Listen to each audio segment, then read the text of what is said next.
and welcome back to Franklin Covey's On Leadership podcast series. My name is Scott Miller, and I am privileged to serve as your host each week. As you know, this is now the world's largest distributed and subscribed to weekly leadership podcast. And to each of you that have promoted it in your social media and subscribed to it, not just yourself, but to your friends, your families, and colleagues, we're very grateful to you. Each week, we try our best to curate a new guest, whether it be someone inside the Franklin Covey family or perhaps someone outside that is a business titan, best-selling author, philanthropist, thought leader, celebrity with a particular point of view on how to improve your thought leadership. We try each week to outdo ourselves. And in fact, this week, we did that. Now, let me give you a bit of history. About 2.5 years ago, when Franklin Covey's chairman, Bob Whitman, and I sat down and decided we wanted to create some new channels for the Franklin Covey Company. When we said channels, we thought, channels like a radio program, like a TV channel, like a podcast. What do you mean? We talked back and forth, and then we decided who would we like to model this podcast after? And I'm not kidding you, simultaneously, our chairman, Bob Whitman, and myself said David Rubenstein. In fact, it was just exactly 2.5 years ago, upstairs in the executive suite, that we said if we could create a program, a podcast, an interview series that is anything close to what David Rubenstein does on Peer-to-Peer and on Bloomberg and on PBS, we will have hit a home run. So we've done our best at that. But today I am honored to announce that, in fact, our guest is David Rubenstein himself, who has, I think, one of the most influential leadership interview series on any channel, and is now the new Wall Street Journal #1 best-selling author of the book, How to Lead: Wisdom from the World's Greatest CEOs, Founders, and Game Changers. David Rubenstein, welcome to On Leadership. My pleasure. Thank you very much for having me.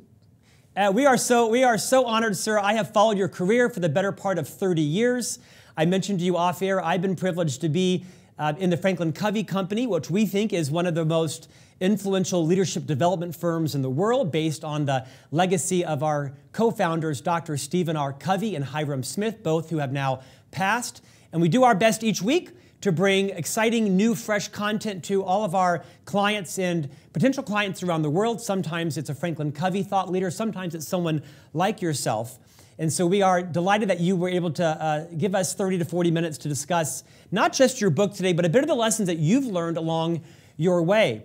David, I think most of the world knows who you are. You obviously are the co-founder of the Carlyle Group. At one time was the world's largest private equity company in the world, now still one of the largest, with offices, I think, in, if not every country, most every country where it is legal. You are a renowned philanthropist. I can't even begin to calculate the deliberate and enormously generous gifts you have given to zoos, to the Lincoln Center, to the Smithsonian, to the reconstruction of the Washington Monument.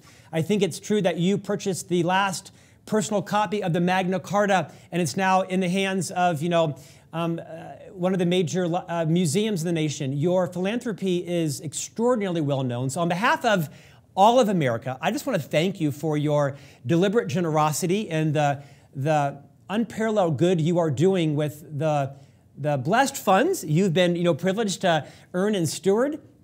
I first became professionally invested in you, David, about 12 years ago. I was privileged to be an attendee at the World Business Forum, back at the October event just prior to, I think it was, the presidential election between Barack Obama, then Senator Barack Obama, and Senator John McCain.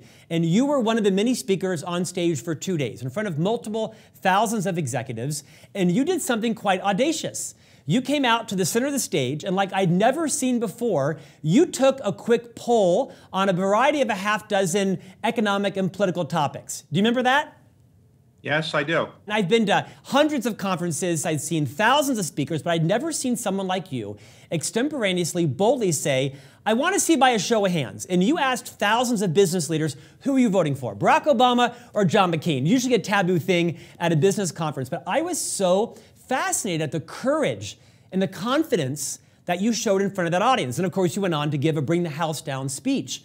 I'd like to start with, have you always had that level of confidence, and what do you attribute your level of success to with the Carlyle Group? Well, no, I didn't have that level of confidence when I was much younger. I came from very modest means and I wasn't from parents who had big educations, and I didn't really aspire to do that much when I was very young. But obviously, over the years, as I got more experience, I developed more self-confidence. And so today, when I go make a speech, I often do what you just saw, which is I tend to like to engage the audience by asking them questions, which gets them involved. And then I tend to like to give a speech without notes or without scripted kind of speech. So it's just more informal. And I have more confidence in doing interviews than I did years ago because I've been doing them for a while. Obviously, you're very experienced in it now as well. But when you first started, I imagine you probably weren't as self-confident as you are now, I assume. It's just a matter of experience. And after a while, those people that are good at it can advance and make it seem like it's natural. But obviously, it takes a lot of work, a lot of practice, and a lot of mistakes along the way. Oh, be clear, I am nervous today. I'm interviewing David Rubenstein, so I am more experienced, but I am also nervous. David, for the last few people that may not be intimately aware with your professional career and some of your philanthropy, would you take a few moments and check your humility and talk about your own career journey and what has contributed to your success and what are some of the projects you're most passionate about working on? And then we'll talk about your book. Okay. So I grew up in Baltimore. My parents married very young. They weren't college or high school educated. I was their only child. I went to public schools. I did okay, but I wasn't a superstar. Certainly not a superstar athlete or great bon vivant. I got a scholarship to Duke University, not a basketball scholarship. I later got a scholarship to go to University of Chicago Law School. But my goal was not to practice law or really make a lot of money. My goal was to help my country by giving back to the country through public service. I had been inspired by John Kennedy when I was very young to go into public service. I was fortunate to get a job in the White House when Jimmy Carter was elected. I did it for 4 years. Obviously, it didn't work out perfectly for Carter or for the country or for me. And so I had to go back after Reagan won in 1980 and practice law again. And I wasn't very good at it. And I just didn't like it. And you can't be great at anything you don't like. So I started a small private equity firm in 1987 in Washington, Carlyle. It grew to be, as you say, one of the largest in the world. And as a result of that, I made a fair amount of money by normal human standards, not by the standards of Bill Gates or Jeff Bezos, but by normal standards, a great deal of money. And I decided I was very lucky in this country to have come from modest roots to be able to do what I did. So I decided to basically give away all my money to kind of thank the country for what had happened to me. And so I have given my 3 children a very good education, but I'm not giving them $1 billion apiece to kind of do whatever they want with. I've decided when Bill Gates approached me about the Giving Pledge to be one of the original 40 people to sign it. And I have specialized a bit in education and healthcare, but patriotic philanthropy, which you alluded to, is what I've done a lot of, which is fix monuments or memorials, buy historic documents, historic books, and make them available to the public, and try to remind people the importance of our history and our heritage, the good and the bad. In fact, David, I think, is it true you are the original signer of the Giving Pledge that's been popularized and founded by Bill Gates and I think Warren Buffett? You are not just one of the first, you were the first. Is that true? No, I wouldn't say that. Bill Gates and Warren Buffett and Melinda were the original ones. It was their idea. There were 40 of us at the beginning. You don't distinguish between who signed it first or second, other than the founding partners were the 3 I mentioned. But there were 40 of us at the beginning. Now there are about 200 of us. And you're committed to give away half your money during your lifetime or upon your death. And I decided I would give away all my money. I've obviously given my children education and so forth. And I have homes and so forth, but I'm basically giving away my money. David, of the philanthropy you've been deliberately involved in, are there some particular projects that have been you've been most proud of, that this was money really well spent? Right. Well, let me preface it by saying that I don't have the money of Bill Gates or Warren Buffett, so I can't solve the problems they're trying to solve. The thing that made me the most proud probably was this. I'm the only child of my parents, as I mentioned. And my mother never really called me to say, David, congratulations on building Carlyle. Congratulations on taking this company public. Congratulations on making this amount of money.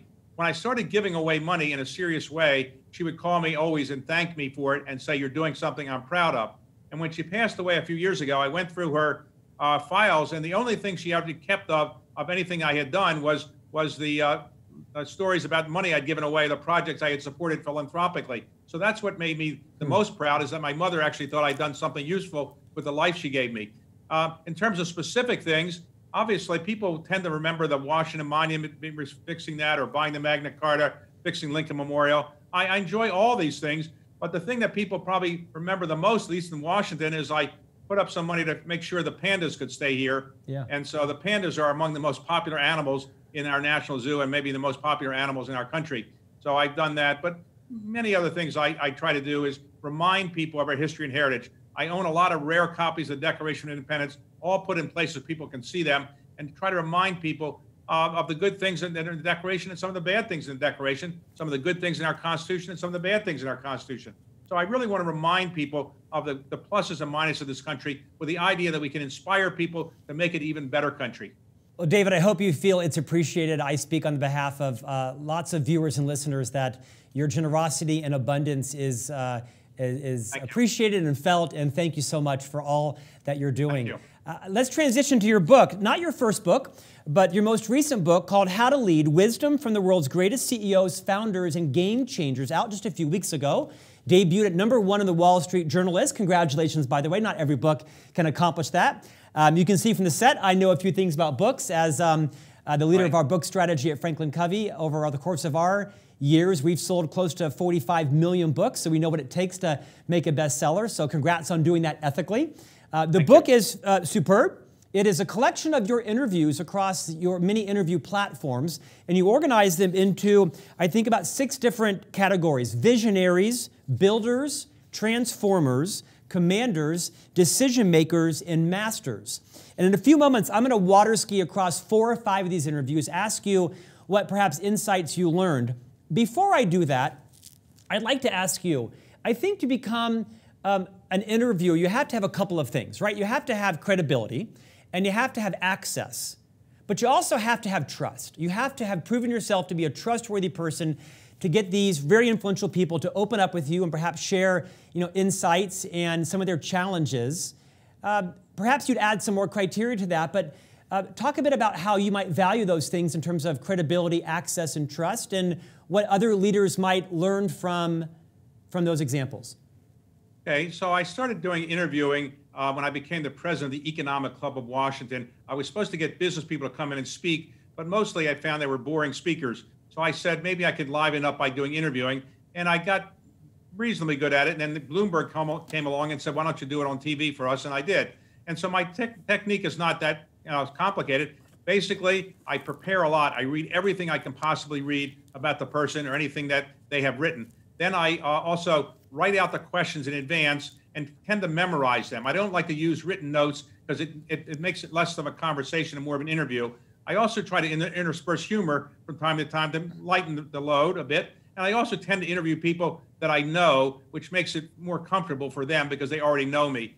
And so I also tell people I'm not a journalist. My job is not to do a gotcha and embarrass you. I'm trying to have a conversation, mostly to get people to say how they became a leader and what they would recommend to other people who want to be a leader and follow in their path. So that's kind of how I've done it.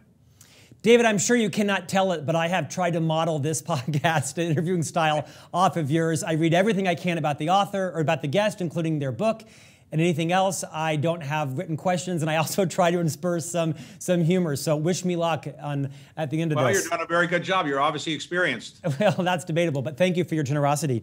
I'd like to touch on some of the people that we're going to discuss today, but let me just give the audience a kind of a broad brush of the people who you did spotlight. People like Jeff Bezos and Bill Gates, Warren Buffett, Phil Knight, Marilyn Houston, Melinda Gates. There's some great names in here. General Petraeus, General Powell, Nancy Pelosi, Adam Silver, Anthony Fauci, Yo-Yo Ma, Lauren Michaels. I mean, it's a really broad group. I'm going to ask you to talk a bit about today Tim Cook, Christine Lagarde, Oprah Winfrey, Eric Schmidt, and maybe Jamie Dimon. Okay. How did you curate the list? Who did you leave off? What was the criteria for inclusion? Well, I had about 100 potential people. And then if you know anything about the publishing world, the publisher tells you, or the editor said, why don't you use this one or that one? So, they did give me a lot of good advice. I also wanted to have some diversity. I didn't want all white males who were my age. So I wanted some people that were, not just all white males. I also wanted people in different industries who'd done different things. So let's say culture, military, politics. So that was how I did it. I have a lot of other good interviews I just didn't include in this book. And I felt bad when I sent copies of the book to friends of mine who I interviewed but didn't put them in the book. I was wondering whether they would send the book back to me saying, how come I'm not in the book? Well, it begs for a volume 2, so stand by. Okay, let's get started. I actually found the interview with Oprah Winfrey to be absolutely compelling because I learned some things from your interview that I did not know about her, and I feel like I'm pretty well schooled on Oprah. Her partner, Stedman Graham, and I are good friends, and he's been on this program. Right. But I learned a couple of things about Oprah, and one is the attention to listening that she gives, that her interview style is to really listen intently to what the other person is saying. What did you learn from Oprah? Well, I did learn that when her birth name was actually Orpah, but it was spelled wrong on the birth certificate, so she became Oprah. It was supposed to be Orpah. Yeah. But in any event, Oprah says she's not a great interviewer, she's a great listener. And when you think about it, that's what interviewing is about. If you just listen to somebody and don't pay attention to what they're saying, you just go on to the next question you have in your mind, you're not a good listener. So she also has an enormous amount of empathy. And I think being a good interviewer requires listening and empathy, and also she can connect with her audience. But I think one of the most important things about her is that she really does care about other people. And you can sense that in the interviews. It's not fake. When you really care about the person you're interviewing and have the empathy she does exhibit, it's great. I said to her that in the interview, as you may remember from reading it, I said, look, you don't need to be experienced to be president of the United States. Obviously, Donald Trump just got elected. He wasn't experienced. Why don't you consider running for president? And she played with it for a while, but in the end, I think she concluded that being Oprah is better than being president, and she's right. I loved that line. David, speaking of that, I'm sure you've had many Americans come to you and ask you to do the same. How seriously have you ever considered running for that office? Well, I'm too young. I'm only 71. And I think at that age, you just don't have the experience that you need. You need to be a lot older. But maybe when I'm older, I'll consider it. But for the time being, I think I figured out what my best path in life is. And it's probably not to be a candidate because I probably don't have all the skill set there. And again, I'm pretty young and inexperienced. You know, I'm not a journalist either, but I think you just dodged that question. Let me talk about the Oprah Winfrey interview a little bit more. She also shared a point where she talked about don't be ashamed of who you are. She said that, you know, she was raised in abject poverty, didn't get much poorer than Oprah.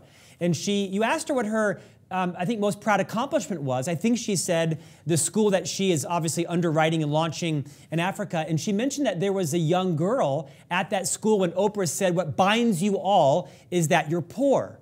And one of the girls kind of objected to being poor. And Oprah said, well, if you're not poor, you shouldn't be here because I'm helping poor girls become educated. You yourself were raised from humble means. What would you add to that concept about being just proud of who you are regardless of your circumstance? When you grow up in a lower income family, you don't say, I got to be rich or I won't be happy. You accept the circumstances you find yourself on and you make the best of it. I did not aspire to make a lot of money. I honestly didn't really care about money when I was growing up. It just was not on my radar screen. I got lucky later in life. You could argue lucky and made a lot of money.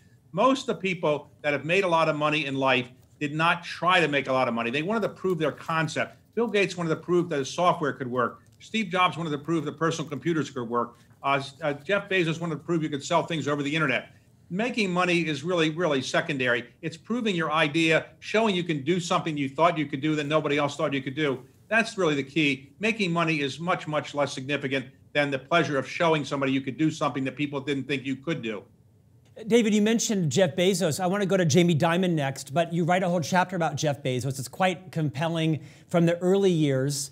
From your early interactions with Jeff Bezos, what have you learned from him in terms of his leadership qualities that our listeners could integrate into their own styles, regardless of what level they're in or what industry they're in? Well, Jeff said three things in my interview with him that were kind of amazing. I've interviewed him several times, but this one that I put in the book was one where he said he doesn't make any decisions before 10 a.m., any big decisions after 5 p.m., and he also gets 8 hours of sleep every night. And I realized if I'd only followed those things, I could have been more successful in life because I haven't been getting 8 hours of sleep. I'm making decisions early in the morning. But he says he likes to putter around the house before 10 and not make any big decisions. So he has a different leadership style. But to be very serious, he's obviously driven. And what he does is he focuses on the right thing. When he was building his company, people said, you're not earning any money. You don't have any earnings. Your company's not going to make it. He didn't care about earnings. He cared about building the brand and the market share. So like many great business leaders, he focused on what he believed was the right thing. And the right thing, he said, was to build customer loyalty. And he's always about customers first, customers first.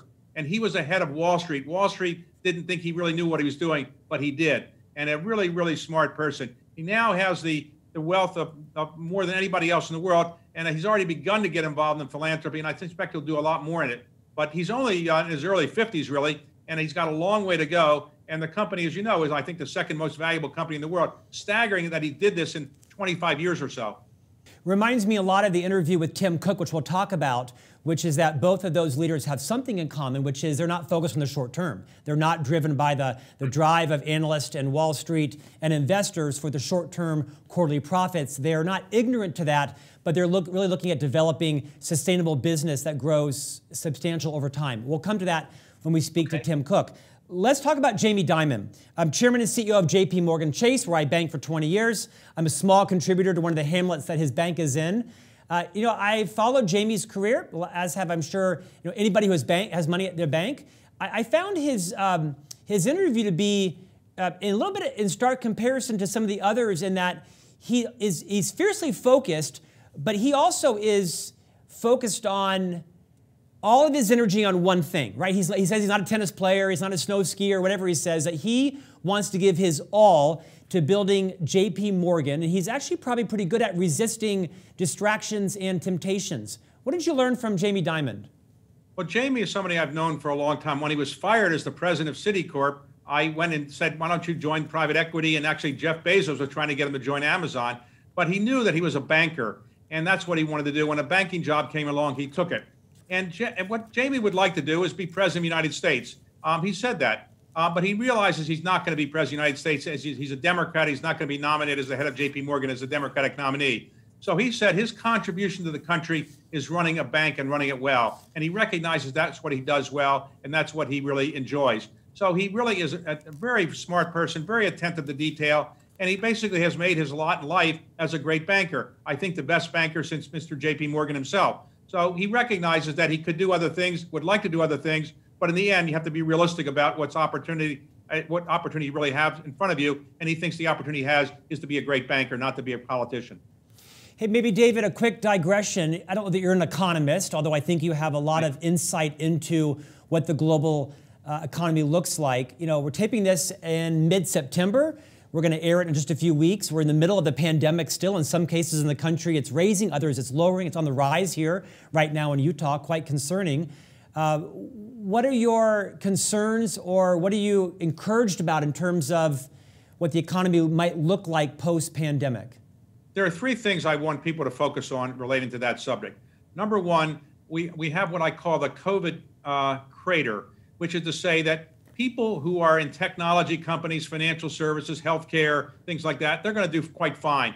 People that are in restaurants or small companies or small businesses or in hotels, they're not going to do so fine. The travel business is not going to do so fine. A lot of people who are not well educated or can't transform themselves are going to fall into the crater, which is to say they're going to be in a greater problem than they were before the COVID came along. And we're going to have a greater and greater income inequality problem than we had before, and a greater problem of lack of social mobility. That's number one, which is how do we deal with this big problem? Because some people are doing better and some people are going to do much, much worse. Secondly, we borrowed enormous amounts of money to get us through this pandemic. We haven't gotten through it yet, but the federal government now has $27 trillion of debt. Somebody's going to have to pay that off at some point. And I do worry that at some point people will wake up and realize we can't afford the life we now have. Right now, for example, our budget in the United States, if 50% is borrowed and 50% comes from taxes, we probably can't borrow 50% of our money all the time to keep the government going. So at some point, there's going to be a problem, a reckoning there.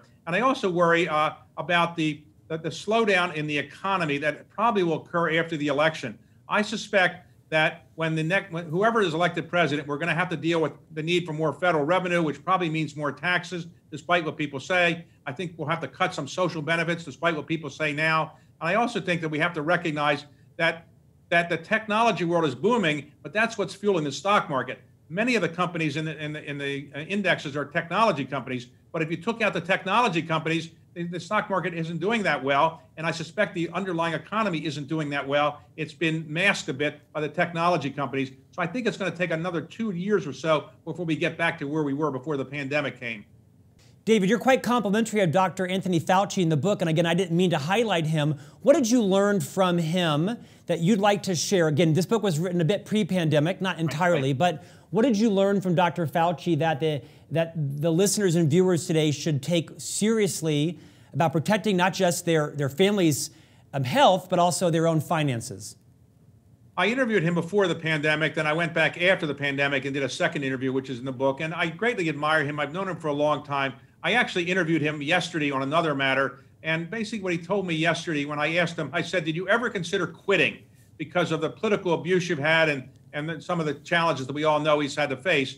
And he said, no. What I care about is helping American people and their health. I'm an infectious disease doctor, and I don't want to quit and walk away from this problem. It's the greatest problem we've ever had in terms of health. And so, no, he never considered quitting. I think he deserves a great award for his courage in sticking up for what he believes in. And I think his view would be that it's going to take probably another year before we're really back to something normal. We're probably not going to have vaccines readily available until probably the end of 2021.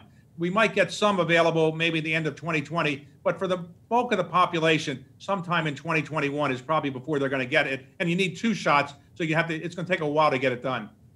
Make sure you share with Dr. Fauci that every sane American is taking their advice from him, and we appreciate his selfless service to our country. Let's talk about Eric Schmidt. I don't know him personally, but because we're based in Salt Lake City, he was several decades ago the CEO of Novell that was headquartered just south here in Provo for some time. I found Eric's story to be quite compelling because as an engineer, as a tech guy, when he joined Google, he kind of had his world rocked.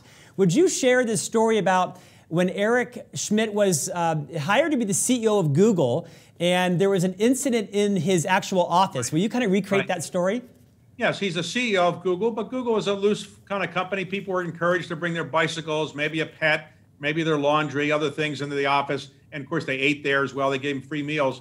One time he had to go away for a while. He came back and somebody's in his office. And he asked this person, like, what are you doing here? And he said, well, I asked my boss and if I could use your office when you were gone. And he said, yes. So I moved in and I kind of liked the office. So I think I'm going to stay here. So Eric didn't really know what he did want to do. So he let the guy stay there, became friendly with him, and actually learned something from him. So he showed that you have to adapt your culture. And the culture at Google was kind of a very free-flowing one. And he basically shared an office with a very, very, very low-level person, but he actually learned something from the person. David, what can you tell us about Google? There's so many concerns about privacy and internet search and all of that. Anything as an investor in a broad range of companies that you would say you're encouraged about the future of high tech? What should people be concerned about? The average person at home like me, what would you say about Google? I interviewed, it's not in the book, on the other day for my TV show, Ruth Porat, who is the CFO now of Google. And I asked her, let's suppose I said to you, I just Googled some things yesterday. Could you go back to your office and find out what I Googled? And she swore that that was not possible. But obviously we know if the government of the United States comes in and wants to know what you Googled, the government can get that. So it's available. So you do have to worry about privacy because whatever you Google is available somewhere and some government agency can come along. And so be careful what you Google is, I guess, one of the things I would say. Secondly, I think Google is an interesting company when you think about it.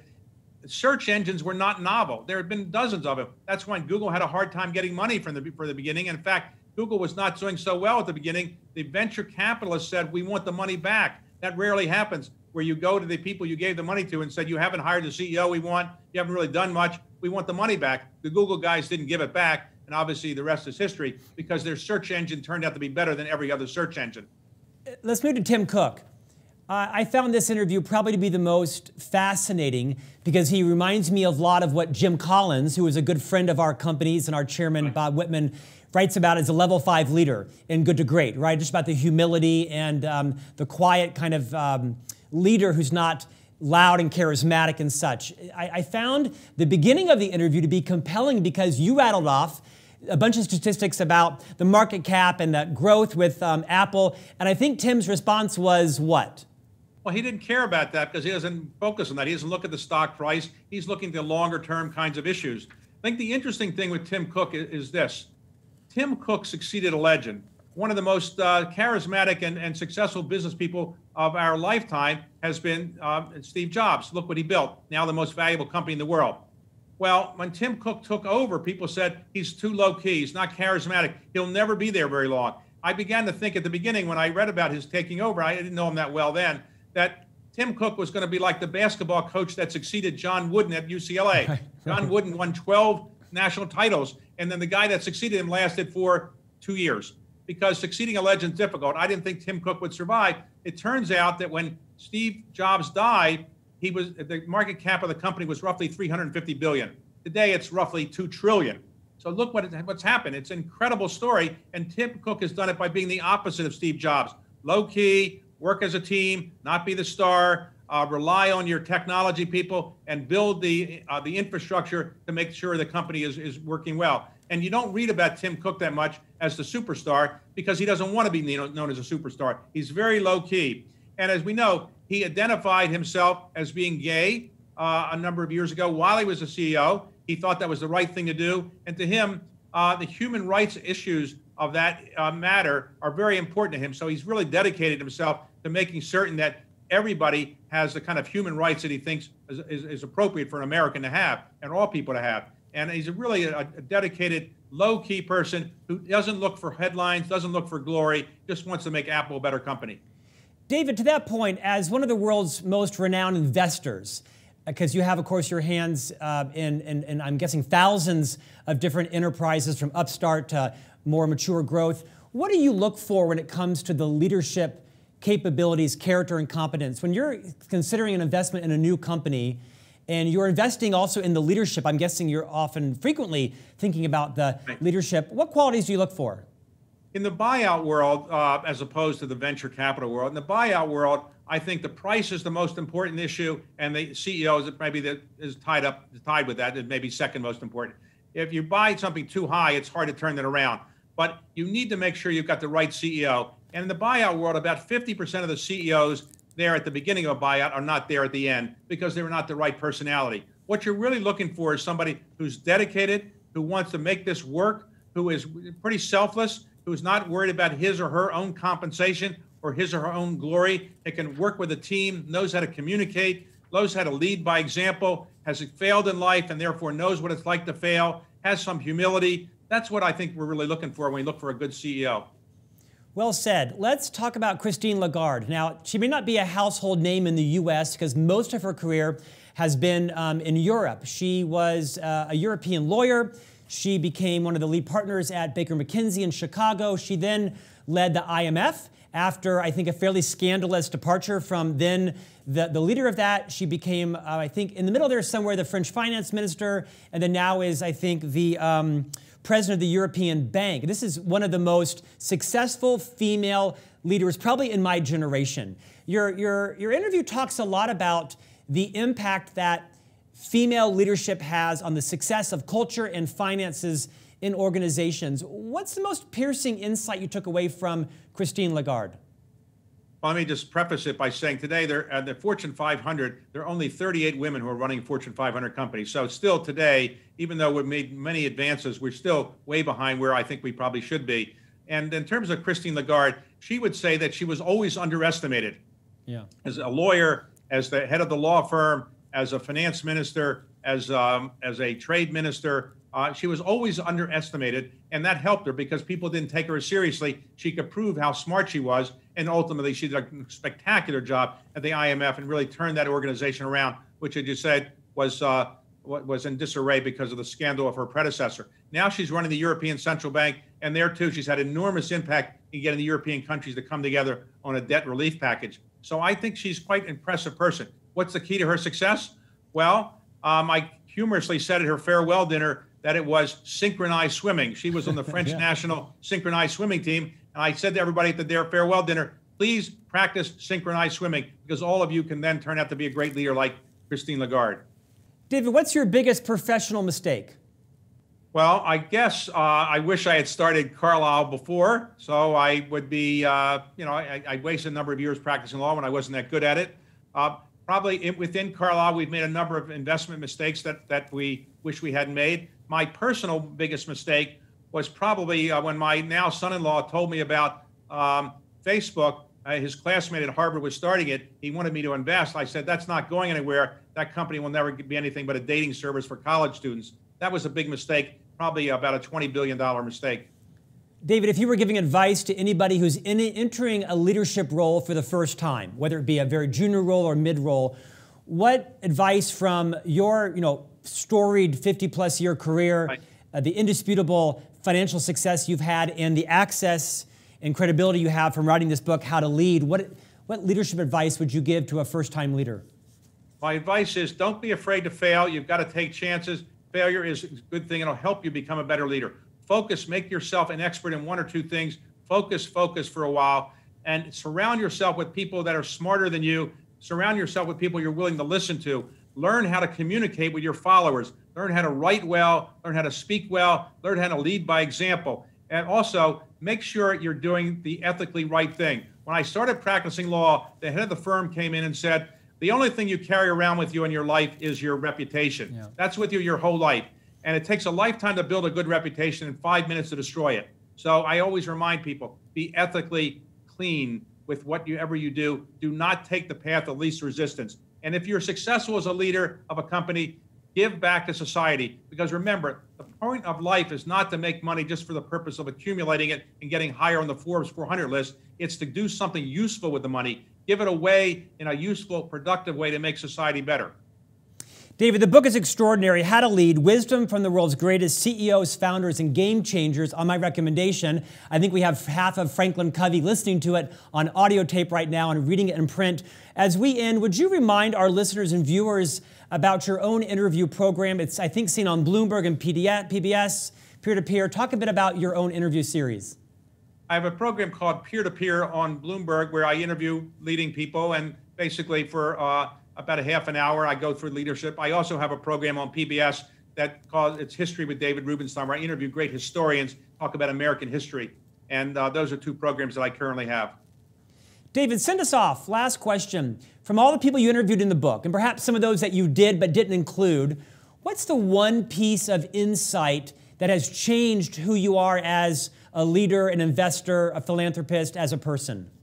Humility. Because you've lacked it? Well, I recognize how many other people are so talented out there that I think when you're dealing with all these talented people, you tend to be even more humble. But I think one of the leadership qualities I most admire is people who are humble because they realize they had a lot of luck along the way, as I did. And I think the people that I most admire as leaders are ones who are modest and self-effacing. I cannot imagine Abraham Lincoln after the Civil War sitting down and saying, I won the Civil War by myself. I didn't really need anybody. I can't imagine him saying that. I just think he was a modest, self-effacing kind of person. Now, I never interviewed Napoleon. He might not have been modest. Maybe he was a great leader. But the people I really admire are people that are humble because they know there was a lot of luck involved and they had to get the support of a lot of other people to do what they did. David, that you would take time to join us today on our podcast is, I think, a testament to you showing that humility. We're graciously appreciative. Thank you for the book. I'm sure it's going to continue to do very well. And perhaps when there's volume 2 from the shaming from all of your friends that weren't in the book, we'll have you back on. Thank you again for your time, sir. My pleasure. Thank you for having me. And thank you for joining us. This is a clear highlight for me that David Rubenstein would come on the program after we have modeled our very program based on his peer-to-peer interview is a highlight for the production crew and myself. Thank you, David, again, and we'll see you back here next week for a new guest on leadership.